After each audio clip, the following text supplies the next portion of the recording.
Hello সুপ্রিয় শিক্ষার্থী বন্ধুরা, তো আমি তোমাদের কাছ থেকে শিফট 1 শিফট 2 এর খবরটা মোটামুটি পেয়ে গেছি আর কি। হ্যাঁ, শিফট 3 হয়তো এই মুহূর্তে পরীক্ষা দিচ্ছ। তো আমি একটু জরুরি ভিত্তিতে বলে নিই যে দেখো, মোরাললে সব শিফটে লাইক আমি যেটা এখন দেখলাম যে লাইক ফার্স্ট শিফটে যেটা দেখলাম যে পিসি ইজি হয়েছে অ্যাজ অলওয়েজ। আমি তোমাদের যেটা বলেছিলাম যে তোমরা হচ্ছে কেমিস্ট্রি থিওরি পড়ে যাও, থিওরি অবশ্যই পড়া লাগবে। হ্যাঁ, দেখলা ওগুলোই লাইক ধরে নাও মোরাললেস দিল আর কি। হ্যাঁ, তারপরে লাইক ধরে নাও যে আর ম্যাথটা একটু হার্ড করছে। আমি বলেছিলাম ম্যাথটা সবার লাস্টে অ্যান্সার করতে।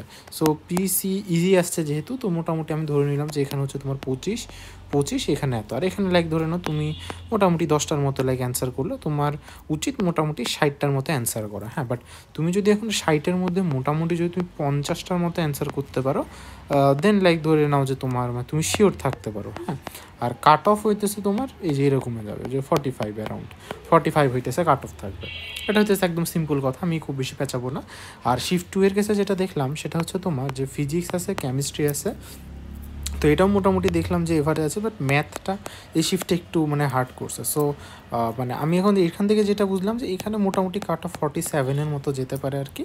আর এখানেও এভারেজ হইতেছে তোমাদের 25, আর এখানেও তোমার লাইক ধরে নাও যে 25টা অ্যাটলিস্ট তোমার পারা উচিত আর কি। হ্যাঁ, আর লাইক ধরে নাও যে গুরুত্বপূর্ণ জিনিস তোমাদের কিছু মিস করেছো হয়তো, সেটা শুনলাম, বাট সেটা সমস্যা নাই আর কি। যদি সঠিক জিনিসগুলো পারো তো এখানেও মোটামুটি যে 25-25-10 এই ধরনের যদি অ্যান্সার করে থাকো মোটামুটি তোমার হয়ে গেছে আর কি। হ্যাঁ, আর এখন শিফট থ্রিতে আচ্ছা আমি বলি, এখন শিফট থ্রিতে আমি জানি না, বাট হতে পারে এটা প্রচুর হার্ড হতে পারে, খুব হার্ড হতে পারে আর কি।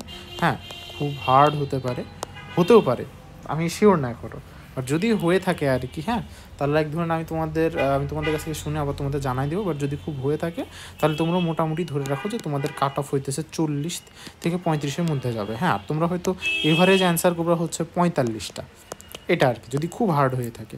তো সেক্ষেত্রে হইতেছে তোমাদের কাট অফ যাবে হচ্ছে এটা হচ্ছে কাট অফ। আর তোমাদের রিকমেন্ডেড থাকবে হচ্ছে এরকম যে 20+20। এখন দেখতে হবে যে ফিজিক্স হয়তো খুব ইজি হতে পারে, তো সেক্ষেত্রে একটু ভালো করে গেলে অনেকগুলো পারতাম। এবার 20 প্লাস যে এখানে একইভাবে 10টা। সো এই কেসে তোমার 50টা অ্যান্সার করলে তোমার মোরাললেস আর কি না। হ্যাঁ, মোটামুটি এটা হচ্ছে কথা। হ্যাঁ, তো সমস্যা নেই, তোমরা আর কি তারপরে জানায়ও তোমাদের কার কী এত হয়। তো আমি তোমাদের খুব বেশি কালক্ষেপণ করবো না, তো এটাই বলা ছিল আর কি। হ্যাঁ, তো এটাই হইতেছে কথা। তো মোটামুটি যাদের এত আছে, আচ্ছা এখন রিটেন পরবর্তী গাইডলাইন আজকে আসে একটা রেস্ট নাও, আর আগে এত মতো ফিরো আর কি। হ্যাঁ, ঠিকঠাক মতো বাসায় ফিরো, আর জানায় যে কী হলো সব কিছু। আর আরেকটা ইম্পর্টেন্ট জিনিস হইতেছে যে এখন তোমরা রিটেনে যারা মোটামুটি এইটুকু প্রত্যেক শিফটে এইটুকু নাম্বার কনফার্ম করতে পারছো, তারা তোমরা এখন রিটেনের জন্য প্রিপারেশন নাও। হ্যাঁ, শুরু করে দাও, আর কালক্ষেপণ করিও না। ওকে, থাকো তাহলে।